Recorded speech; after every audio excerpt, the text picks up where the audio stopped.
خداوند میں آپ سب کی سلامتی ہو۔ میرا نام شہناز سسل ہے اور میں پریسر پاکستان کی جانب سے مرتب کردہ بائبلی مطالعہ کورس جس کا نام ہے فردوس، دوزخ اور زندگی بعد از موت کے بائبلی مطالعہ کے ساتھ آپ سب کی خدمت میں حاضر ہوں، اور آج ہم 5ویں ہفتے کا مطالعہ کریں گے۔ تو میں آپ سب کو خوش آمدید کہتی ہوں۔ آئیے آغاز کرتے ہیں۔ پچھلے ہفتے ہم نے سیکھا کہ قیامت پر ایمانداروں کا کیا حال ہوگا، اور ہم نے یہ دیکھا کہ روح جو ہے وہ مرنے کے بعد بھی زندہ رہتی ہے، جبکہ جسم جو ہے وہ مکمل طور پر فنا ہو جاتا ہے۔ لیکن جب خداوند یسوع مسیح دوبارہ آئیں گے تو ہمیں وہ جو کہ مر چکے ہوں گے وہ دوبارہ زندہ کیے جائیں گے اور انہیں نیا بدن عطا کیا جائے گا۔ اسی کے ساتھ ساتھ وہ جو زندہ ہوں گے وہ بدل جائیں گے، اور اس کے بعد ہم بادلوں میں اوپر اٹھائے جائیں گے تاکہ ہوا میں خداوند یسوع مسیح کا استقبال کریں۔ اور آج جو ایماندار اس وقت زندہ ہیں وہ شدت سے اس گھڑی کے منتظر ہیں جب ایسا ہوگا۔ لیکن اس کے ساتھ ساتھ ہم نے یہ بھی سیکھا کہ جب تک ہم اس زمین پر ہیں ہمیں جان فشانی کے ساتھ محنت کرنی ہے اور زیادہ سے زیادہ پھل لانے کی تگ و دو میں مصروف رہنا ہے، اور جس خوشخبری کو ہم جانتے ہیں ہمارا فرض ہے کہ ہم دوسروں کو اسے پہنچائیں تاکہ وہ بھی خداوند کی بادشاہی کے شریک ہو سکیں۔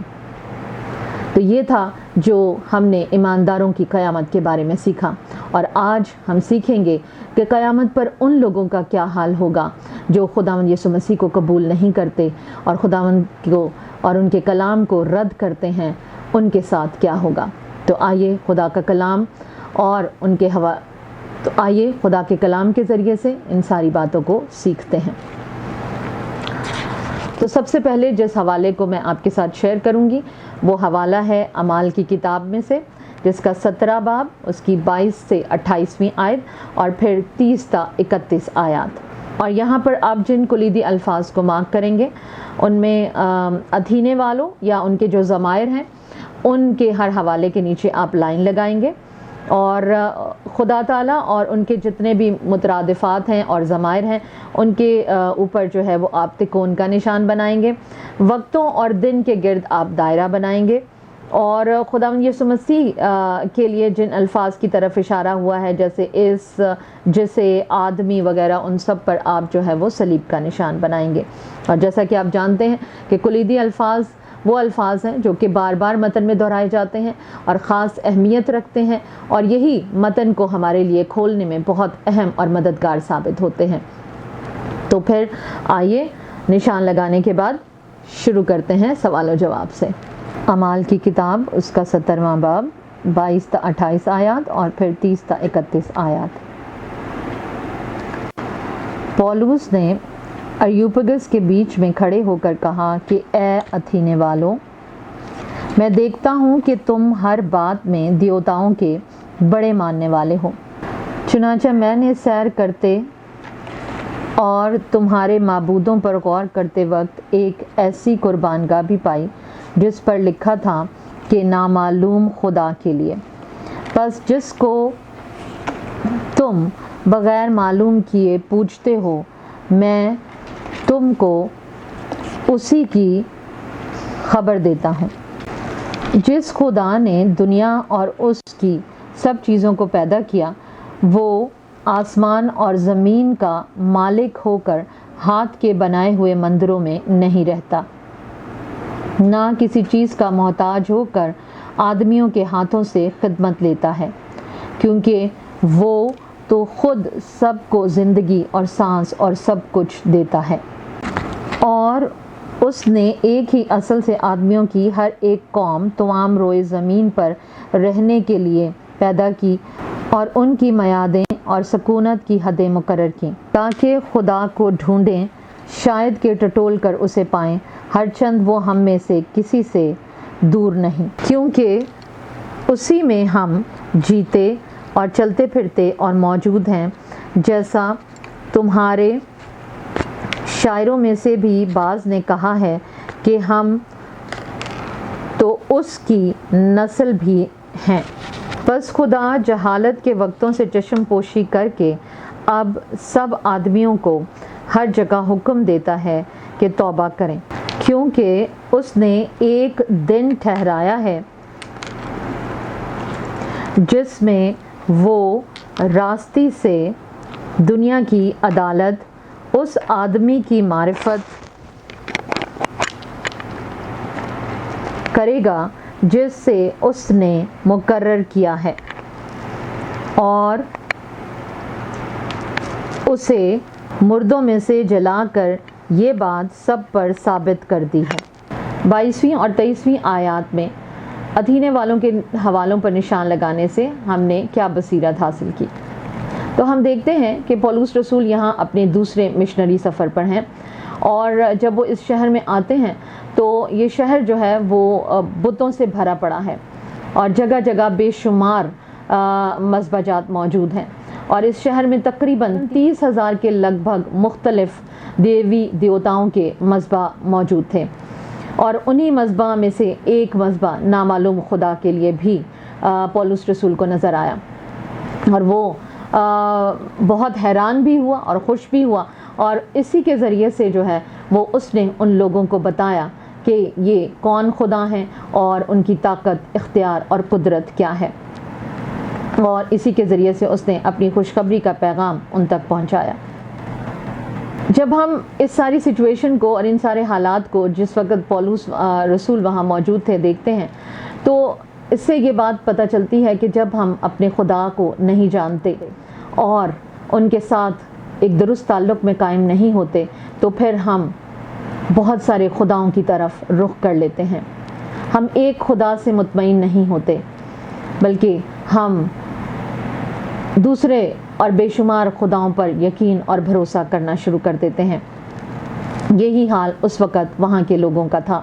اور پولس رسول نے جب یہ دیکھا تو انہوں نے جو ہے وہ ان کی درست خدا کی طرف رہنمائی کروائی۔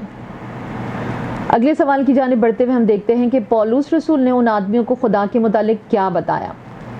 اور جب ہم آگے بڑھتے ہیں اور 24ویں اور 25ویں آیت اور مزید 26ویں آیت کو دیکھتے ہیں تو وہاں پر ہمیں پتہ چلتا ہے کہ وہ انہیں اس خدا کے بارے میں بتا رہے ہیں جسے وہ جانتے ہیں، جن کے ساتھ وہ ایک گہرے تعلق میں ہیں، اور وہ انہیں بتاتے ہیں کہ یہ وہی خدا ہیں جو کہ پوری کائنات کو تخلیق کرنے والے ہیں، جنہوں نے ہمیں تخلیق کیا ہے، اور ہر چیز ان کے اختیار میں ہے، لہٰذا وہ ہاتھ کے بنے ہوئے مندروں یا گھروں کے اندر نہیں رہتے، اور نہ ہی انہیں کسی چیز کی ضرورت ہے، نہ انہیں ہماری قربانیوں کی، چڑھاووں کی اور ہماری رسمی عبادات کی ضرورت ہے۔ تو پھر وہ ہم سے کیا چاہتے ہیں؟ وہ ہم سے یہ چاہتے ہیں کہ ہم ان کی جستجو کریں، ہم ان کی تلاش کریں، ان کو پہچانیں، ان کو جانیں، اور یہ یاد رکھیں کہ ہم ان کی شبیہ پر بنائے گئے ہیں، اور اگر وہ ہمارے خالق اور ہم ان کی مخلوق ہیں تو وہ مخلوق ہوتے ہوئے ہمارا یہ فرض ہے کہ ہم حقیقی طور پر یہ جانیں کہ ہمارا خالق کون ہے اور اس کی طاقت، قدرت اور اختیار کیا ہے۔ ہم اس کے ساتھ ایک درست تعلق میں ثابت قدمی کے ساتھ، وفاداری اور تابعداری کے ساتھ زندگی کو گزاریں، اور پولس رسول انہیں یہی بتا رہے ہیں۔ جب ہم 30ویں آیت پڑھتے ہیں تو اس کے مطابق خدا ہر جگہ پر تمام لوگوں کو کیا کرنے کا حکم دیتے ہیں اور اس کی وجہ کیا ہے۔ 30ویں آیت یہ بتاتی ہے کہ خدا تعالیٰ یہ حکم دیتے ہیں کہ ہر ایک کو توبہ کرنی ہے اور تمام غیر معبودوں کی پرستش چھوڑ کر صرف اور صرف سچے خدا کی پرستش کرنی ہے۔ جب ہم اس آیت کے مطابق لفظ توبہ پر غور کرتے ہیں تو یونانی زبان میں جب ہم اس لفظ کو دیکھتے ہیں اور اس کے معنی کو دیکھتے ہیں تو ہمیں پتہ چلتا ہے کہ توبہ کا مطلب ہے ذہنی رجحان میں تبدیلی، ایسی تبدیلی جو آپ کے اعتقاد، کردار اور نتیجتاً زندگی کا رخ بدل ڈالے۔ یعنی توبہ کا مطلب ہے کمپلیٹلی یو ٹرن، کہ آپ اپنی زندگی کے وہ تمام کام جو آپ اس سے پہلے کرتے تھے وہ چھوڑ کر مکمل طور پر ایک نئی شخصیت بن جاتے ہیں۔ اور اس کے ساتھ ساتھ یہ بھی بتایا گیا کہ اگر ایسا نہیں کریں گے تو پھر خدا کی عدالت کا سامنا کرنا پڑے گا، اور خداوند کی عدالت راست بازی کی بنیاد پر قائم ہے، اور اسی کے مطابق انہیں جواب دینا ہوگا۔ مزید آگے بڑھتے ہوئے ہم 31ویں آیت میں جب دیکھتے ہیں تو وہاں ہمیں نظر آتا ہے کہ یہ عدالت کون کرے گا، اور ہم دیکھتے ہیں کہ خدا تعالیٰ نے عدالت کا اختیار خداوند یسوع مسیح کے ہاتھ میں دے دیا ہے، اور اس کا ثبوت یہی تھا کہ وہ سب سے پہلے مردوں میں سے جی اٹھنے والے پہلے پھل تھے، اور یہ اس بات کا یقین ہے کہ ہم بھی جی اٹھیں گے، اور جی اٹھنے کے بعد ہمیں عدالت کا سامنا کرنا ہوگا۔ پہلے ہفتے کا مطالعہ کرتے ہوئے ہم نے ایک حوالہ پڑھا تھا جو کہ عبرانیوں کے خط میں سے تھا، جس کا 9واں باب اور اس کی 27ویں آیت، اور یہ آیت بھی ہمیں یہ بتاتی ہے کہ ہر شخص کو مرنا ضرور ہے، یعنی ہر شخص طبعی موت مرے گا، لیکن مرنے کے بعد وہ زندہ کیا جائے گا، اور زندہ کرنے کے بعد اسے عدالت کا سامنا کرنا ہوگا، اور یہ عدالت خدا تعالیٰ کی حضوری میں قائم ہوگی۔ تو یہ یاد رکھیے کہ ہم زندہ رہتے ہوئے یا زندگی میں ہوتے ہوئے خدا کی حضوری سے تو بچ سکتے ہیں، لیکن مرنے کے بعد خدا کی عدالت سے بچنا ناممکن ہے۔ جب ہم پر فیصلہ سنایا جاتا ہے تو ہم انصاف چاہتے ہیں، لیکن اگر ہم قصوروار ہوں تو ہم رحم کے طالب ہوتے ہیں۔ لہٰذا یہ جاننا ضروری ہے کہ منصف کون ہے اور وہ عدالت کیسے کرے گا۔ یہ جاننے کے لیے ہم چند حوالہ جات پر غور کریں گے، اور زبور کی کتاب میں سے زبور نمبر 9 اور اس کی 7ویں اور 8ویں آیت، اور پھر زبور 96 اس کی 12ویں اور 13ویں آیت، اور خداوند کی لکھی گئی انجیل مقدس متی کی معرفت 16 باب اور اس کی 27ویں آیت کو پڑھیں گے اور کلیدی الفاظ کو مارک کریں گے۔ تو جن کلیدی الفاظ کو ہم مارک کریں گے ان میں سب سے پہلے ہیں خداوند، اور ان کے لیے جو مترادفات استعمال کیے گئے ہیں جیسے اس، وہ، وہی، ابن آدم، ان کے نیچے آپ لکیر کا نشان لگائیں گے، اور خداوند کی آمد کے ہر حوالے پر جو ہے وہ آپ بادل کا نشان بنائیں گے۔ تو آپ کو معلوم ہے کہ آپ نے کیا کرنا ہے، تو تھوڑی دیر کے لیے ویڈیو کو پاز کیجئے، کلیدی الفاظ کو مارک کیجئے، اور پھر ہم سوال و جواب کی جانب بڑھتے ہیں۔ مجھے امید ہے کہ آپ نے نشان لگا لیے ہوں گے، تو آئیے سوال و جواب سے آغاز کرتے ہیں۔ یہاں پر ہم نے لفظ خداوند یا خدا کے حوالوں پر نشان لگایا، اور ان پر نشان لگاتے ہوئے ہم نے دیکھا کہ بزرگ داؤد فرماتے ہیں کہ زمین کی عدالت کا اختیار خدا تعالیٰ کے ہاتھ میں ہے، اور ان کی عدالت کی بنیاد 3 باتوں پر ہے، اور وہ ہے انصاف، صداقت اور راستی، یعنی وہ اس پورے جہان کی عدالت کریں گے، اور وہ عدالت انصاف پر، صداقت پر اور راستی پر مبنی ہوگی۔ متی کی انجیل سے جو ہم نے حوالہ پڑھا اس کے مطابق خداوند کس بنیاد پر ہر ایک کو بدلہ دیں گے، تو یہ آیت ہمیں بتاتی ہے کہ خدا تعالیٰ ہر ایک کو اس کے کاموں کے مطابق بدلہ دیں گے، یعنی جو بھی ہمارے اعمال ہیں اسی کے مطابق ہمیں بدلہ دیا جائے گا۔ اس آیت کا مطلب یہ ہے کہ ہمارے اعمال ہمیں بچاتے ہیں، یا یہ کہ ہمارے اعمال در حقیقت ہمارے ایمان کو ظاہر کرتے ہیں۔ ان دونوں میں سے کون سی بات درست ہے؟ تو ہمیں یہ یاد رکھنا ہے کہ ہمارے اعمال دراصل ہمارے ایمان کو ظاہر کرتے ہیں، یعنی ہمارا ایمان ہی ہمارے اعمال کی بنیاد ہے، اور ایمان اور اعمال کے درمیان کیا رشتہ ہے، تو آئیے اس رشتے کو سمجھنے کی کوشش کرتے ہیں۔ اگر ہم افسیوں کا خط اس کا 2 باب اور اس کی 8 سے 10 آیات کا مطالعہ کریں تو یہاں ہمیں پتہ چلتا ہے کہ ہمیں اپنے کاموں یا اعمال کے بجائے خدا کے فضل ہی سے نجات ملی ہے، اور ہمارے اعمال دراصل ہمارے ایمان ہی کا پھل ہیں۔ جب ہم تیتس کا خط پڑھتے ہیں تو وہاں ہمیں پتہ چلتا ہے کہ خداوند یسوع نے اپنے آپ کو ہمارے واسطے دے دیا تاکہ فدیہ ہو کر ہمیں ہر طرح کی بے دینی سے چھڑا لیں، اور پاک کر کے اپنی خاص ملکیت کے لیے ایک ایسی امت بنائے جو نیک کاموں کے لیے ہمیشہ سرگرم ہو۔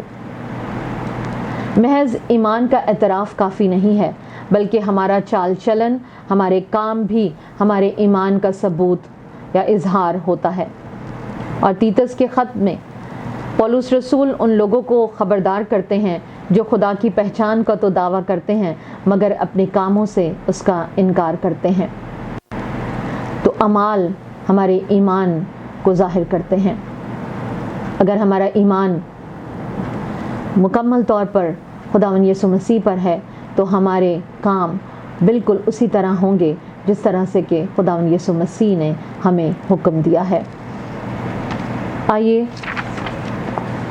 ہم دیکھتے ہیں کہ کس طرح سے خداوند یسوع مسیح نے بھی ان لوگوں پر جو ان کے کلام پر ایمان نہیں لاتے اور ان کا انکار کرتے ہیں، ایسے نافرمان لوگوں کی سزا کے متعلق کیا آگاہی دی ہے۔ تو آئیے 2 حوالہ جات کے ذریعے سے ان باتوں کو سیکھنے کی کوشش کرتے ہیں۔ تو پہلا حوالہ ہے مقدس متی کی معرفت لکھی گئی خداوند کی انجیل، اس کا 3 باب اور 10 سے 12 آیات، اور پھر مقدس مرکز کی معرفت لکھی گئی خداوند کی انجیل کا 9واں باب، اس کی 43ویں آیت، اور پھر اس کے بعد 47 سے 48 آیات۔ اور ان آیات میں ہم جن کلیدی الفاظ پر نشان لگائیں گے وہ ہیں آگ، جس پر آپ شعلے کا نشان بنائیں گے، اور خداوند یسوع مسیح کے لیے جو ضمائر استعمال ہوئے ہیں ان پر ہم صلیب کا نشان بنائیں گے، اور لفظ جہنم پر جو ہے وہ ہم جیم لکھیں گے۔ تو آپ کو معلوم ہے، جلدی سے ویڈیو کو پاز کیجئے، کلیدی الفاظ پر نشان لگائیے تاکہ ہم اپنے سلسلے کو آگے بڑھا سکیں۔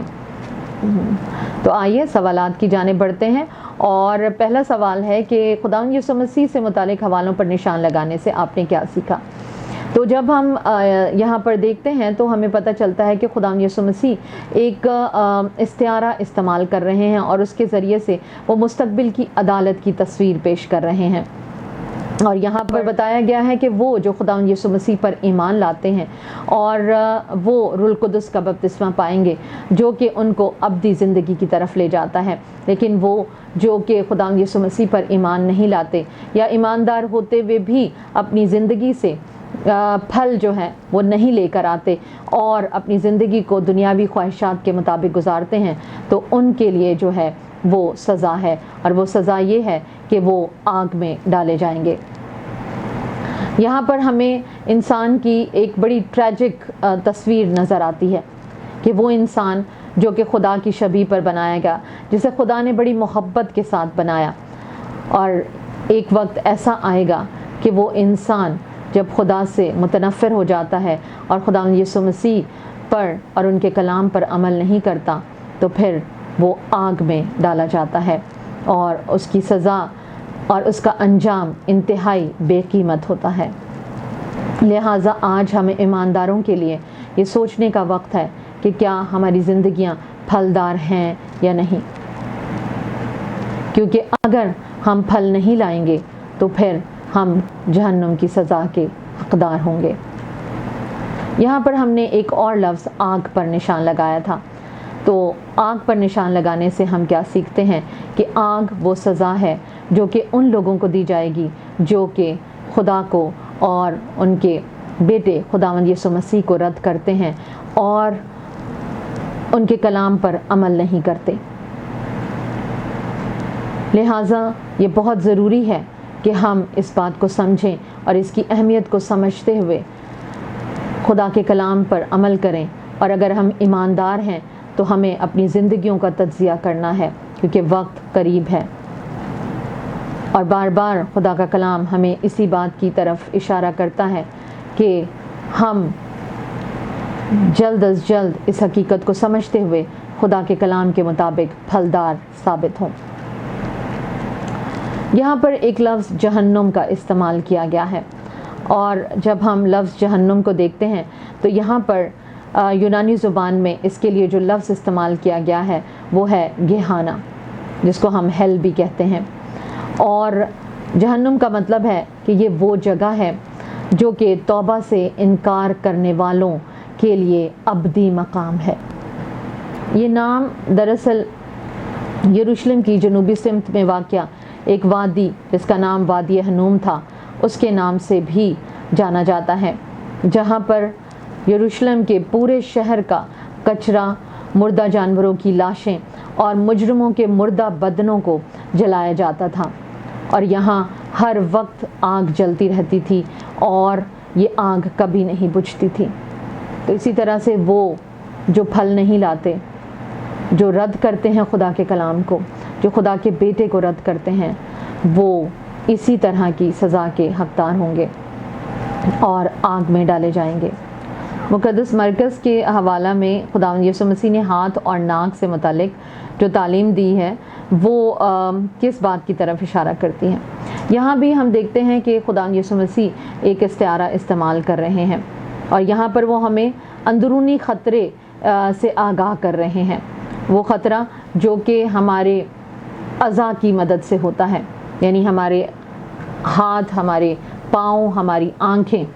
یہ وہ اعضاء ہیں جو کہ بہت جلدی ہمیں گناہ کی طرف لے جاتے ہیں اور ہمیں گناہ میں مبتلا کر دیتے ہیں۔ جو کچھ ہم دیکھتے ہیں اور جو کچھ ہم سنتے ہیں اس کی بنا پر اسی طرح سے ہم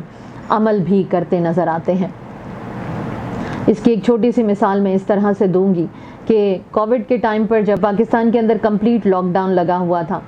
تو جہاں پر انٹرنیٹ اور میڈیا کے ذریعے سے لوگ خدا کے کلام کو اور خدا کی باتوں کو سمجھنے کے لیے پوری دنیا میں ایک دوسرے سے تعلق قائم کیے ہوئے تھے، وہاں دوسری طرف ایسے لوگوں کی تعداد بھی موجود تھی جو کہ پورنوگرافی کو بہت زیادہ جو ہے وہ دیکھ رہے تھے، اور اسٹیٹسٹکس ہمیں یہ بتاتی ہیں کہ اس ٹائم پر جو ہے وہ پاکستان اس پورنوگرافی دیکھنے والے لوگوں کی فہرست میں نمبر 1 پر تھا۔ اور ہم دیکھتے ہیں کہ یہ گندگی جب دیکھی جاتی رہی تو اس کا نتیجہ کیا ہوا کہ جب لاک ڈاؤن ختم ہوا تو ختم ہونے کے بعد ہم نے دیکھا کہ اخبارات، رسائل اور میڈیا بھرا پڑا تھا بہت سارے ریپ کیسز کے بارے میں۔ تو جو کچھ ہم دیکھتے ہیں، جو کچھ ہم سنتے ہیں، ہمارا بدن، ہمارے اعضاء اسی طریقے سے کام کر رہے ہوتے ہیں۔ اور اگر آپ اس کے بارے میں سیکھنا چاہتے ہیں تو ہمارا ایک اور بائبلی مطالعہ ہمارے چینل پر موجود ہے جس کا نام ہے ایسا انتخاب کرنا کہ پچھتانا نہ پڑے، تو وہاں پر آپ مزید جا کر اس بارے میں سیکھ سکتے ہیں۔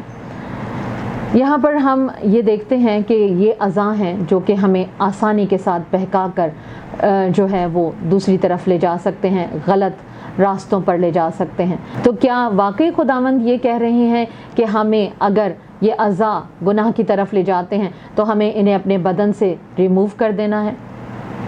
نہیں، ہرگز ایسا نہیں ہے، بلکہ وہ یہ چاہتے ہیں کہ ہمیں جب ہم کوئی ایسی چیز دیکھتے ہیں، جب کوئی ایسا کام کرتے یا سنتے ہیں تو ہمیں فوری طور پر پوری شدت کے ساتھ اس چیز کو رد کرنا ہے، اس سے کنارہ کرنا ہے، اور ایسی تمام چیزوں کو جو ہمارے اور خداوند کے تعلق میں رکاوٹ پیدا کرتی ہیں ہر قیمت پر اپنے سے دور کر دینا۔